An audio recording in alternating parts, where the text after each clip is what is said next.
خواجہ نظام الدین اولیاء رحمت اللہ علیہ بڑے بزرگوں میں سے دہلی میں ہیں. ان کے نام سے پوری بستی ہی ہے حضرت نظام الدین. ٹرین بھی چلتی ہے, وہی مرکز بھی. خواجہ نظام الدین اولیاء رحمت اللہ علیہ بچپن سے روزوں کے بڑے پابند, روزے بہت رکھتے تھے. وہ ماں کی تربیت کا نتیجہ تھا.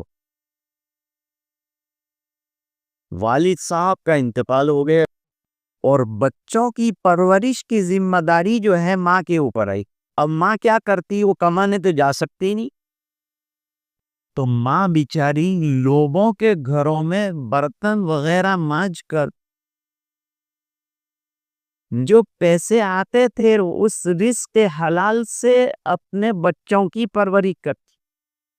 اب ابھی بھی جو گھروں میں جو ملازمیں کام کرتی ہیں ان کی تنخواہیں اتنی تو نہیں ہوتی, تو خواجہ صاحب کی والدہ بھی بیچاری اسی طرح سے کام کرتی تھی. وہ گھر میں سے کبھی کھانا مل جاتا تو وہ بچوں کو کھلا دیا, پیسے مل گئے اس سے کچھ روٹیاں بنا لی, کچھ کھلا دیا. اور پھر زیادہ تر پیسے ختم ہو جانے کے بعد فاقہ کشی کی نوبت آتی تھی. اب فاقہ کشی کر, لیکن بچوں کو بیچاروں کو فاقہ کشی کیسے اوڑھ سکتی؟ بڑا تو سمجھتا ہے کہ نہیں ہے تو فاقہ, بچوں کو کیسے سمجھا؟ یہ تو اب ماں کے اوپر ہے. ماں تو تھاری, ماں کو تربیت کرنا ہے, بچوں کی پرورش کرنا ہے, کیسے کرے؟ سمجھ ہونی چاہیے, دینی سمجھ, تو پرورش ہو سکی. تو ماں سب بچوں کو جمع کرتی تھی اور یوں کہتی تھی کہ بچوں اللہ کے مہمان بننا ہے. اللہ میاں کے مہمان, اللہ کتنے بڑے ہیں, ان کے مہمان بنیں گے اپنے. بچے خوش ہو جاتے, جی جی ماں اپنے سب اللہ تعالیٰ کے مہمان بنیں. تو فرمایا کہ دیکھو صبح میں سوکھی روٹی ذرا سی کھا لینے کی سحری کے وقت میں, اور پورے دن روزہ رکھنے کا, تو پھر اللہ تعالیٰ کے اپنے مہمان بنے گی. یہ سمجھا دے. تو خواجہ صاحب بڑی عمر میں روزہ ایسا رکھتے تھے جیسے ہم لوگ افطار کرتے ہیں. تو پوچھا گیا کہ یہ عادت آپ کو روزہ رکھنے کی کم سے پڑی؟ کرنا ماں نے عادت ڈالی. فاقہ کشی ہوتی تھی, پیسہ تھا نہیں گھر میں, روزی تھی نہیں, روٹی کا نظام نہیں تھا, تو ہم لوگ روزے رکھ لیتے اور روزے چلتے رہتے. اس کا نتیجہ یہ ہوا کہ خواجہ نظام الدین اولیاء رحمت اللہ علیہ جو ہے روزہ رکھنے کے عادی ہو گئے. خواجہ صاحب کا ایک بڑا عجیب و غریب, چونکہ بہت بڑے اللہ والے تھے,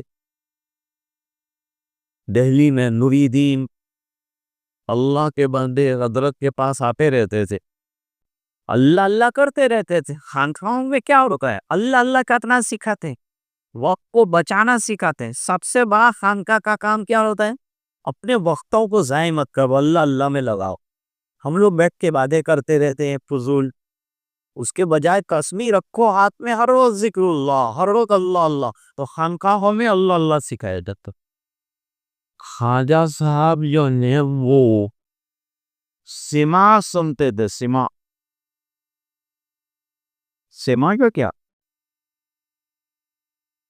سما کا معنی کسی دیندار آدمی سے اللہ کی حمد اور اللہ کی تعریف کا ترانہ سننا, اس کو کیا کہتے ہیں, سما. پہلے اللہ مولویہ ہوتا, اب نام بدلا, اب کیا ہو گیا, اس کا نام قوالی. قوالی کی کوئی گنجائش. قوالی کس کو کہتے ہیں, قوالی میں کیا خرابیاں ہیں, شرعن منع. اور خواجہ صاحب جو سما سنتے تھے وہ نہایت متشرع اور دیندار آدمی. ایک نمبر دو, موسیقی بالکل نہیں. نمبر 3 حمد اللہ تعالیٰ کی ایک ایک شعر جچا تلا، اور سننے والے سب جو ہیں متشرع اور دیندار.